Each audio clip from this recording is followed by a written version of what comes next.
Hello beautiful soul! Welcome back to my channel. This is my channel. I'm from Japan. Kabayan Aquarius, this reading is for you. Mga magaganap o mangyari sa natitirang araw ng February hanggang March 1. Maraming salamat po na sa mga subscriber, new subscriber, cross-watcher. At sa mga bagong pasok dyan, welcome na welcome kayo sa bahay ni Ate Aimee. Salamat tayo sa nakataba na puso ninyong mga comments. At sa mga nagpa-personal reading, maraming salamat po. Aquarius, this reading is for you. Kunin mo lang sa'yo at itapon ang hindi sa'yo. Magkaiba ang general reading sa personal reading.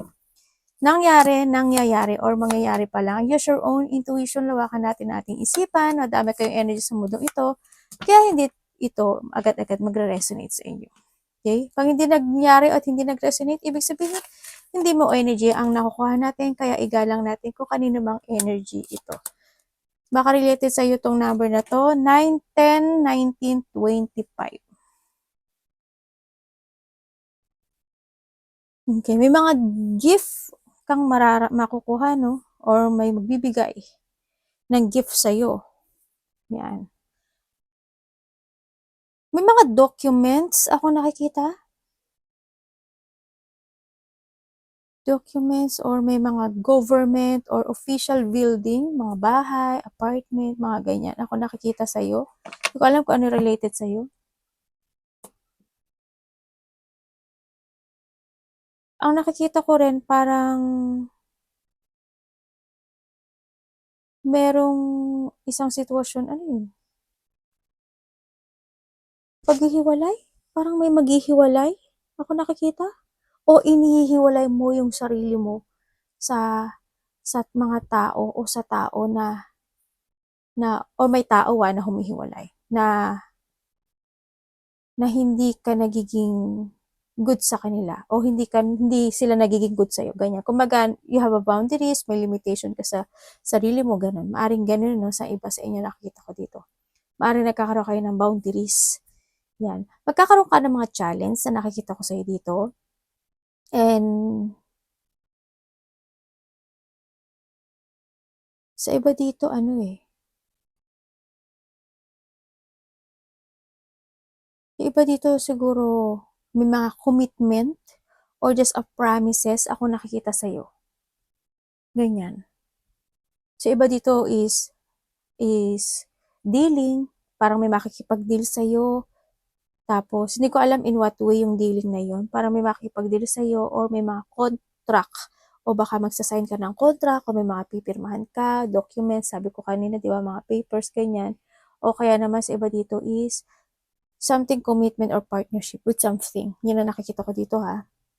Meron ka daw gustong i-structure. May authority din kasi ako nakikita, authority. Ganyan. May mga i-structure ka na isang situation na maaring ito is related sa iyo mismo, no, sa sarili mo. O kaya sa mga mga documents na nakikita ko, ganyan. Mag-ingat ka rin sa nakikita ko dito kasi parang may biglaang mangyayari. Ako nakikita. Parang there's ano lang naman to, it's a warning, no? It's a danger na maaring yung tenga ko nagre-ring.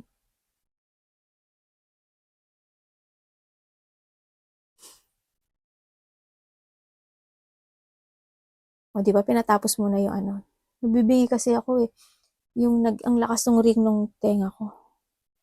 Yun. And then, yun nga, ang nakikita ko dito, may mga biglaang mangyari. May nakikita ako na surgery or may mga hospital, doctors, ganyan ako nakikita.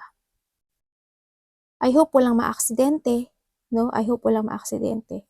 Yan, parang there's an accident. Ako nakikita din sa iba, kung ano maaspeto yan ng buhay mo. Kasi nakita ko dito, ikaw or malapit sa puso mo o naka-connect sa'yo, no? Mag-ingat din kayo when it comes to mga matatalim na bagay. Yan, baka matusok ka, mahiwa ka. Ikaw o malapit sa puso mo, baka may dugo, mayroong mahihiwa, may something ganun ako nakita. Hindi siguro kayo lahat. Kasi general tayo, no? Pero mag-ingat pa rin kayo. Siyempre, pray lang din naman, sinakita ko dito. Makaka-receive ka daw ng information or something communication with someone. Magkakaroon ng isang transformation sa'yo. In what way is hindi ko rin alam. pero may pagbabagong mangyayari sa buhay mo. Pero itong pagbabago na to, either a good or a bad ang nakikita ko dito kasi nahandito si Phuket, no? Yan na nakikita ko. Either bad or good tong situation na to. Ibig sabihin, may challenge talaga na parating sa buhay mo dito sa nakikita ko dito, no? And then also, sa nakita ko dito is merong ka daw na mga iisipin. The memory, maaring a memory in the past o mga painful situation at mga good memory ako nakikita na maiisip mo o marireminizing mo siguro sa nakita ko dito, ganun. And yung iba sa inyo is you're using your intellect or you need to use your intellect sa nakita ko dito. Ay, gumana na. May mga kasiyahan, joy, happiness, or makaka-receive ka ng gift or ikaw ang bibigay ng gift. Ganyan. Parang may tao na mapa-flatter sa'yo. Ganyan. Maaaring bubulahin ka o kaya sabihin niya lang, "Oy, kamusta ka na?" Ganyan. Lalaki ka man o babae, mukhang ang laki ng pinagbago mo, In a good way, mga ganun, di ba? Gumanda ka, pumugi ka, kamusta? Mga ganun ang nakikita ko dito. Sa nakita ko sa dito, you're trying hard work and effort sa isang sitwasyon mo sa buhay mo, pero kahit na mahirap o magulo yung sitwasyon na yun, pinipilit mong balansihin yun, no? Sa nakita ko to. Siyempre, andun yung manifestation mo sa nakita ko na you still waiting sa isang bagay na magkaroon siya ng positive outcome or happy outcome ang nakikita ko dito, no? Sa nakita ko rin dito ay may mga sitwasyon din na nagtitiis o nagtitimpi ka, alam mo yun? Kahit na ang hirap na pero kailangan magtiis at magtimpi dun sa sitwasyon na yun. At gagawin mo yung lahat dun sa bagay na yun para magkaroon lang ng magandang resulta. No? Yun. Diba dito maybe you have a travel? Sa ngayon kasi you follow your heart no? You follow your heart, you follow your idea, sa nakita ko dito. Ganun. And then also, iba sa inyo siguro, you're waiting for a success with something na mga manifestation mo sa nakikita ko dito. Pero magkakaroon daw ng offering. No, ako nakikita sa iba sa inyo. Maaari may mag-o-offer, ganyan, either tulong, no, o kaya offering of an opportunity, ako nakikita dito. Yun. Sa iba sa inyo, siguro you're thinking for a travel, ang nakikita ko dito, no? Baka may mga travel kayo by March, 3 weeks, 3 months, 3 days. Nangyari na or mangyari pa lang. May mga gusto kang ma-develop, no? Sa nakikita ko dito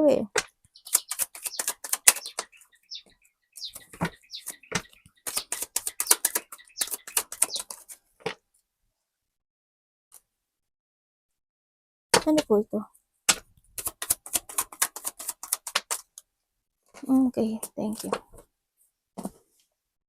Sa ngayon, nakikita ko sa'yo dito is pinipilit mong i-develop ngayon yung iyong financial problem, if ever na meron ka. Nakita, o kaya if you have a business, ganyan, o kaya stability, no, sa nakita ko dito. You are moving forward at nagkakaroon na naman sa'yo ng kahit pa paano, improvement, no, sa nakita ko dito. Kumbaga, unti-unti siyang mag-i-improve basta magbigay ka lang daw ng effort and hard work doon sa bagay na when it comes to related ang money sa nakita ko dito. And then nakikita ko rin dito na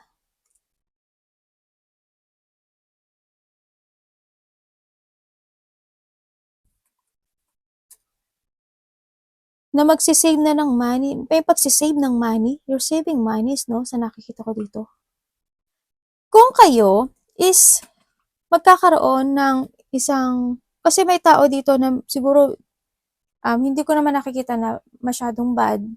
Sa nakita ko dito is magkakaroon ng problema. Kung this is a health issue, maaring may tao na magpapa-ospital or magkakaroon siya ng problema when it comes sa kanyang health. Pero ang nakikita ko sa kanya is makaka-recover siya. Yun na nakikita ko sa kanya. Magkaka-recover siya. Medyo may konti siyang problema when it comes sa health niya, pero makaka-recover din siya. No? Kasi andun din yung pagiging niya lakas ng loob niya dito sa sitwasyon na alam niya sa sarili niya na magiging okay at the end. And then sa nakikita ko naman dito,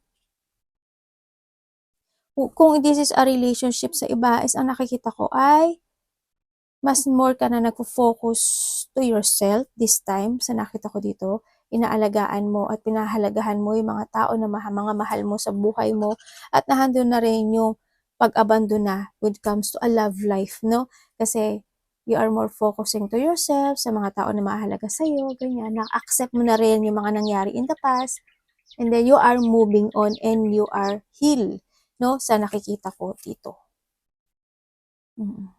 Kuhanin ko itong sila.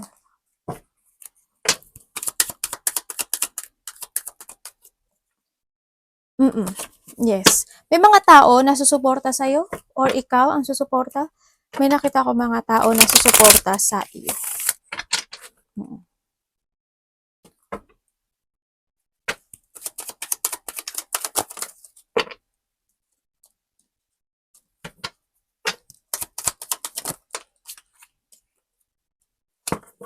Nako. Rico. You need to be aware daw kasi why? Makaka-receive ka daw ng isang text message or communication or news, no? Dito na maaring hindi kayo magkakasundo nitong taon na to. Ganyan. Parang mababurnout ka daw doon, madidrain ka, and parang merong, I don't know, parang there's a fact ako na nakikita dito na maaring ika-inis mo or ika-drain mo dito sa nakita ko dito.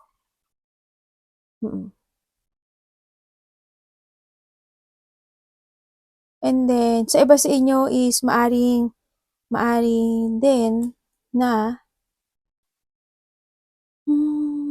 merong pag-uusapan, may pinag-uusapan when it comes to territorial, ganyan. Sa iba is there is a conflict. You need to be aware, no? Maging aware ka rin kasi parang magkakaroon ng conflict, disagreement, battle.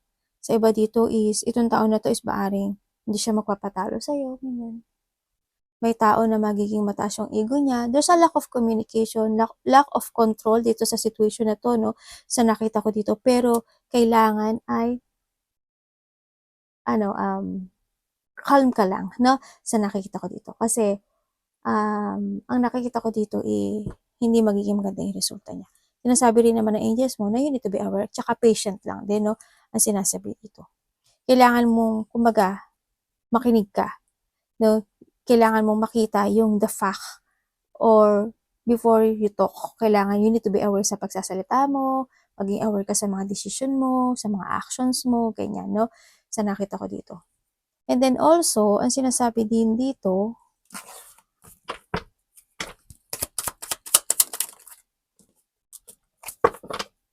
you need to cooperate. Hindi lahat nadadaan sa galit o away. Kailangan pag-isipan at pag-aralang maigi ang lahat ng sitwasyon mo sa buhay mo, no? Yun ang nakikita ko dito. And then, nakikita ko rin dito na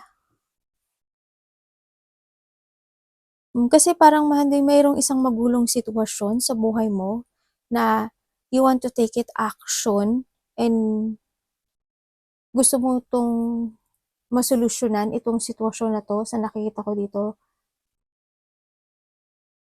Gusto magkaroon ng magandang result do sa sitwasyon ay gusto mo siyang mag-growth or magkaroon ng magandang kalalabasan.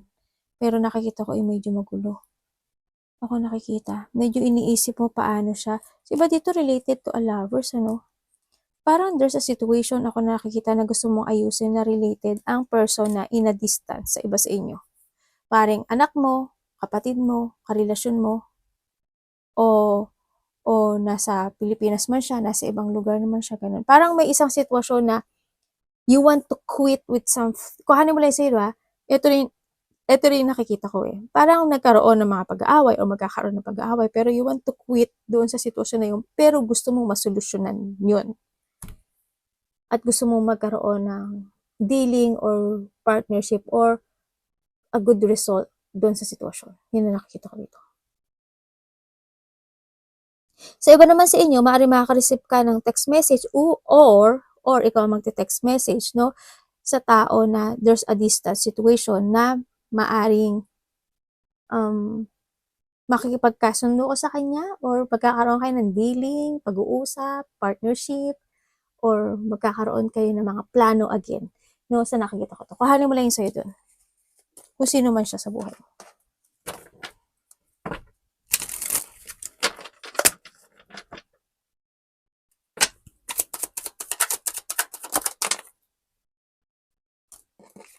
Maaaring may mga napagkasundoan noon na hindi nagkaroon ng magandang result.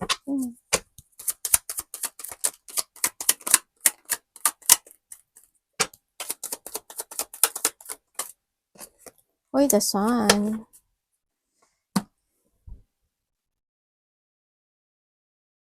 Sa ngayon, nakikita ko sa'yo is you are moving forward, no? Sa nakita ko, kasi there is a happiness sa'yo.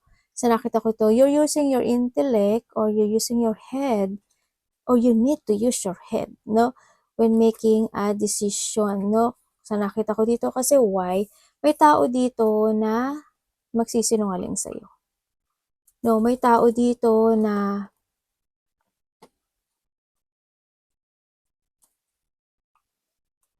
may pagsisinungaling siya eh. Ay, bakit? Someone sneaky. Alam mo ba na may nag-ano sa'yo? Sa iba sa inyo, hindi kayo lahat Sa iba sa inyo, may nag-spy. You're taking to the higher path. You're giving ang effort at nagkakaroon na naman din sa'yo or magkakaroon na naman sa'yo ng development sa lahat ng mga gusto mong gawin sa buhay mo. Kung this is a health issue, magkakaroon ng recovery.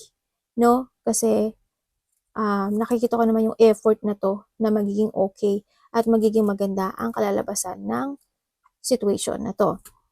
Kung this is a health issue magiging maganda sa recovery. And kung this is a money, ang nakikita ko dito is mag-forward ka lang daw sa iyong mga plano to growth, mag-explore ka daw na mag-explore and ilabas mo yung talent mo, do your fashion, kumbaga, the more experience in life is the more na magsasucess ka sa buhay. Kailangan mo lang din na magkaroon ng balancing sitwasyon. It's more on patient. Hindi mo kailangan magmadali. Ang kailangan dito is developing. No, sa nakita ko to, you need to commit yourself and focus kung gusto mo magkaroon ng development when it comes to your money, no? Para magkaroon ng successful. Ang sinasabi dito. And then also, ang nakikita ko rin dito, there's an apology. Maaring may mag-apology sa'yo at gusto niya magkaroon ng recovery sa'yo. Yun. Maaring kung nagkaroon ng mga sitwasyon na pag-aaway o hindi pagkakasundo na isang tao sa buhay mo, maaring hihingi siya ng apology sa'yo or naghihintay siya na kausapin mo siya. Sa nakita ko. Pero may apology ako nakikita. Or ikaw ito Yun.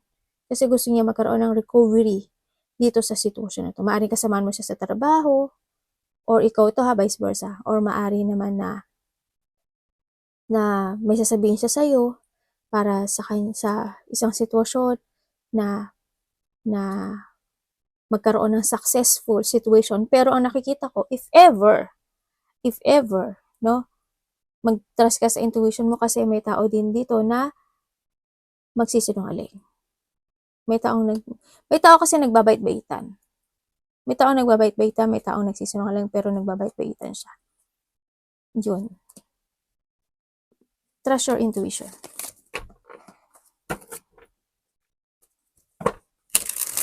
Kahit na sino kakausapin mo, kailangan mag-trust ka sa intuition.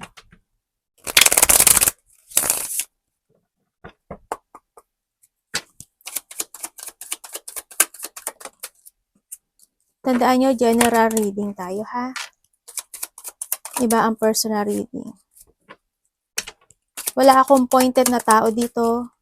Binabasihan ko lang si card.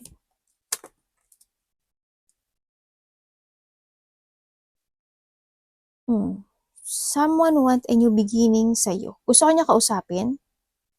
Sa nakita ko dito, maaring anak mo. May taong kakausap sa'yo. Maaring anak mo, karelasyon mo. No, parang magkakaroon ng getting together or magkakaroon ng union, ganyan. Or magkakaroon kayo ng mga banding dito sa nakikita ko dito. No? Yan. Or maihingi siya ng tulong sa'yo, o kaya naman tutulungan mo siya. Yun nakikita ko. Kasi may pag-uusap din ako nakikita dito. No? Yung ba sa inyo, mahilig kayo mag-bake? Parang may nakikita ko nagbe-bake. No? Magluto-luto, bake-bake. Sa nakita ko dito. Yan. Yun na nakikita ko. Parang handito rin yung isang sitwasyon sa buhay mo. Yan. Siguro within the 2 days, 2 weeks, or 2 months, nangyari na or mangyayari pa lang. Yun ang nakita ko, no? Na maaari may makikipag-communicate sa'yo. Yan. And then also, may mga ma-reminiscing ka daw na past situation mo in the past sa nakikita ko dito. Siguro, pare-revisit mo yung mga good memories mo sa nakaraan, yung mga friendship mo, karelasyon mo, yung mga child na panahon, yan. Maaaring ma-revisit mo yun, no, sa nakita ko dito. Yung mga nakasama mo sa buhay mo, yan. May mga maaalala ka daw in the past. And this time, sa nakikita ko rin sa iyo, is parang may mga didesisyonan ka na isang sitwasyon sa buhay mo at uumpisahan mo na. Parang may isang sitwasyon na mag-i-end, then you starting a new beginning into your life. Kumbaga nandito ka sa iyong positive destination or you have a clear path kung ano yung mga i-move forward mo at mga uumpisahan mo na isang sitwasyon sa buhay mo.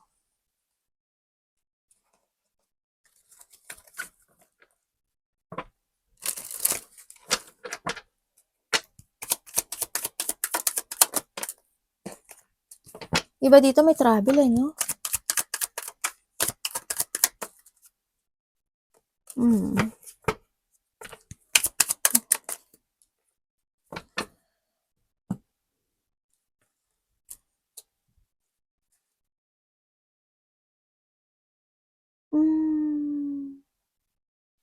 Magkakaroon or may isang distraction or negativity happen.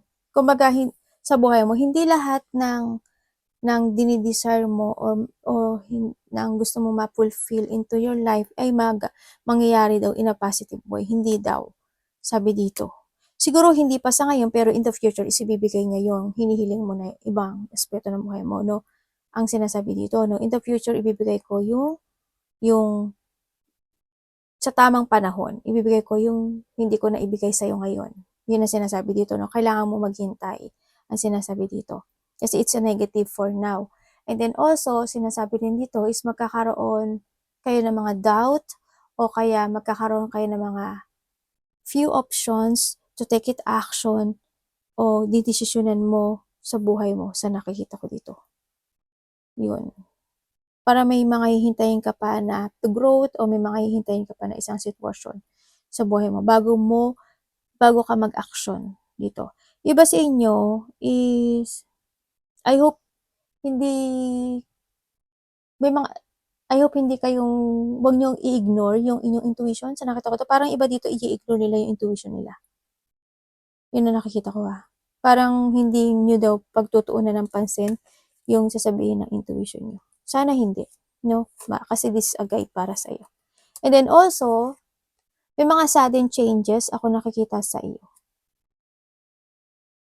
Yan.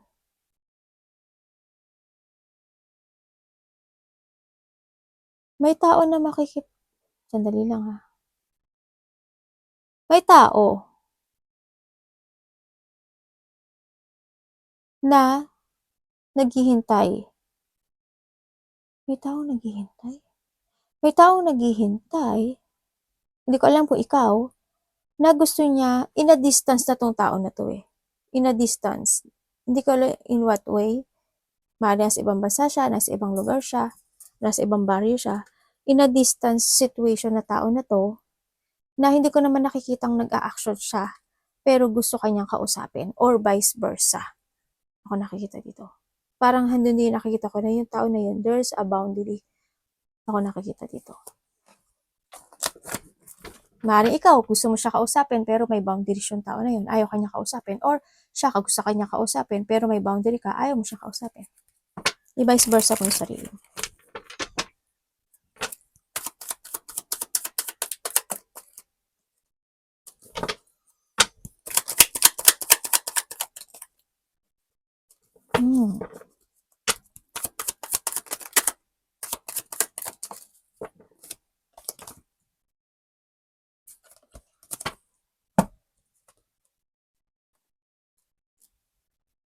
Okay. May, may taong curious sa'yo, pero ang nakikita ko sa'yo, parang wala ka pang plano na pumasok sa isang relationship. Yung iba dito, ganun. Iba dito, wala pang plano at pumasok sa isang relationship, ganyan, sa nakita ko. Pero may tao dito magiging curious, ganyan. And yung iba naman sa inyo is kung may tao na may curious sa inyo o may tao na mag-o-offer sa inyo ng love, ang sinasabi dito ay wala siyang plano sa'yo. Kumbaga, walang paninindigan at the end. Hanggang sa huli. Kumbaga, nakikita ko pa sa kanya ngayon is hindi kanya kayang panindigan. Hanggang sa huli. If ever na meron na, yan na nakikita ko sa tao na to.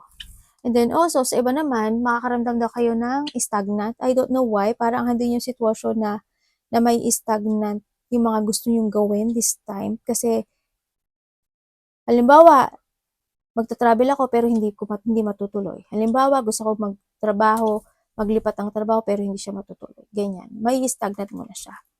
Magkakaroon ng sadness or may mga situation ma-unfulfill.